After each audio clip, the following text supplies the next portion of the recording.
welcome back. I'm Linette with the Laurel County Public Library, and we're at Cornette's Kitchen again today.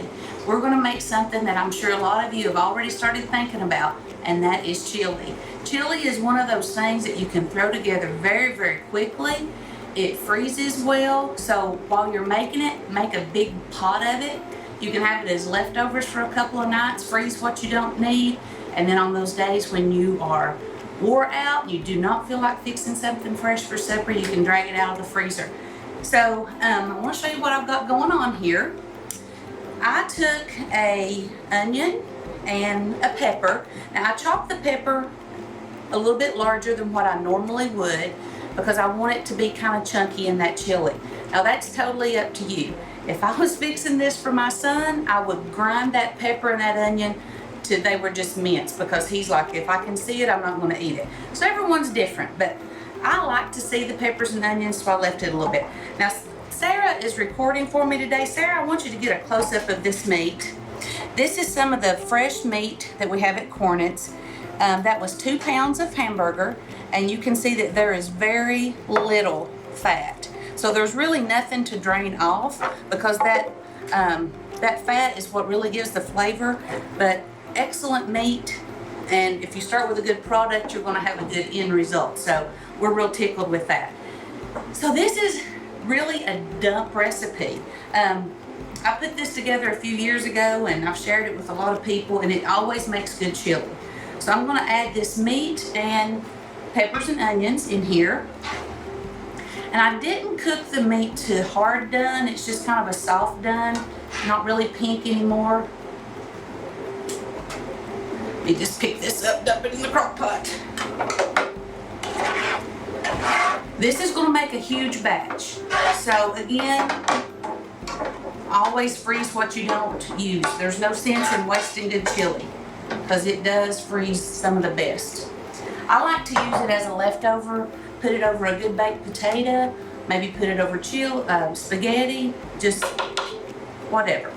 Okay, so I'm going to put 2 tablespoons of sugar. Now this is a heaping 2 tablespoons, but I like a little bit of brown sugar in there to kind of counteract all the tomato acidity. 2 cans of tomato sauce. We're going to fill this crock pot up. That's the way we like it. Then 2 cans of petite diced tomatoes. Can't go wrong. And then I like to use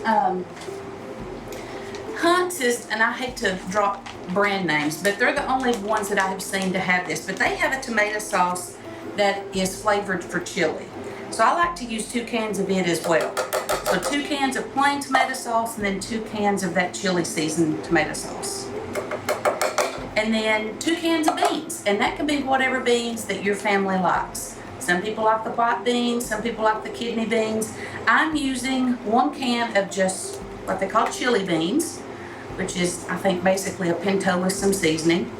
And then another one that is a mixed bean. So it's got some of the kidney, some of the darker beans, and then some of the pintos, all that good stuff. Now this is an 8-quart crock pot. You can see that it is getting pretty full. I'll give it a good stir. And I'm going to add 2 packets of chili seasoning. So it's really going to have some chili flavor. And this is where, if you're one of those people that likes hot chili, this is where you would put a little spicy. I'm just using the original, or kind of the mild, because I'm not big into hot stuff. But if you are, this is where you could add a little extra spice. Okay, so we're just going to stir this up good, and we're going to let this simmer for a few hours, and this will be excellent. So check back with us just a little while, and we'll show you what this looks like. Okay, everyone, welcome back. We've had this chili simmering for a few hours. We're going to take a look at it and see what it looks like. Come on over here, Miss Sarah. Here's our chili. It smells like wintertime and fall. And you can see, I guess you can see there's those little chunks of peppers that I talked about, because I really like that in my chili. So I'm going to review the recipe real quick. So I know some of you say, I don't get the recipe down. So it was 2 pounds hamburger meat, a pepper and an onion chopped however you like, 2 cans of tomato sauce, 2 cans of the tomato paste that was chili flavored, 2 cans of petite diced tomatoes, and 2 cans of beans of your choice. And really easy to cut in half. But if you double it or make it that size, then you've got extra to freeze. Okay, so guys, get out to the library. There's all kinds of good recipes. Grab you a cookbook, start cooking for fall. We'll see you next time.